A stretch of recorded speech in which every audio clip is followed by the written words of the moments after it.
Hey, my neurodivergent peeps. I read about something a while ago that I think is really interesting for the community, especially in terms of how we process auditory information that's not really being talked about. There's a researcher, Porges, he's the one that came up with the Polyvagal Theory of emotional regulation. For neurodivergent individuals, understanding that material is super important. But he also did something else. He actually came up with an auditory program that does something very special to one of the muscles in the ear. Hi, I'm Dr. Craig. I'm the founder of Connection Craft. I'm a neurodivergent osteopathic physician and a love, life, and everything coach for neurodivergent individuals. So what this auditory program that Porges developed does is it actually trains a muscle called the tensor tympani. So if you imagine the eardrum and you basically put like a little muscle on it, this muscle controls the tension that is in the eardrum.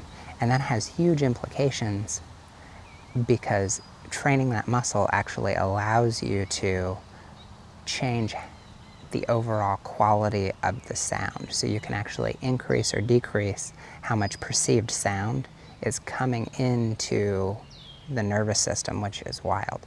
So in the research that he did, he actually put a bunch of nonverbal children who were diagnosed with autism through this process,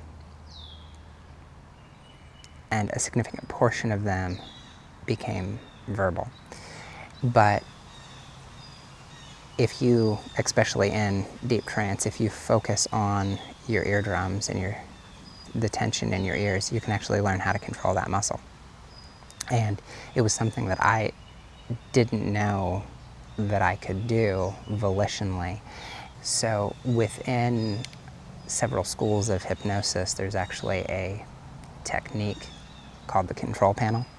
You can make a more portable one that you hypnotically put on your arm or another body part that you can use outside of trance.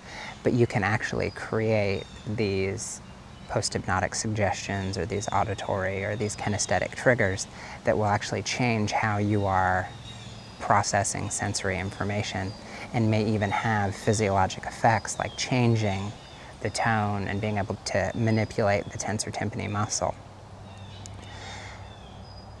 So when so many of us struggle with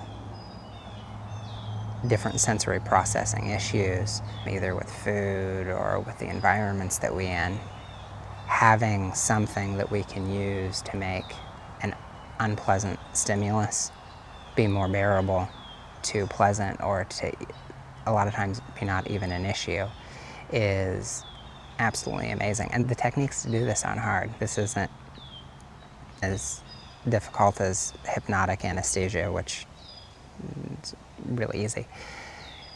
There's techniques, approaches, all of these little things that you can use to manipulate and change and control how your nervous system is interacting with the world. And even more important and deep than that, there's actually ways of fundamentally restructuring your identity, your beliefs, and the cortical and neurologic pathways that are working.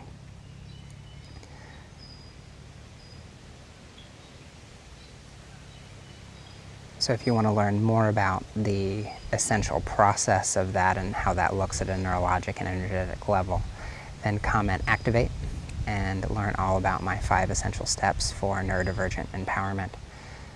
And as always, like, share, follow, and send this to a neurodivergent in need.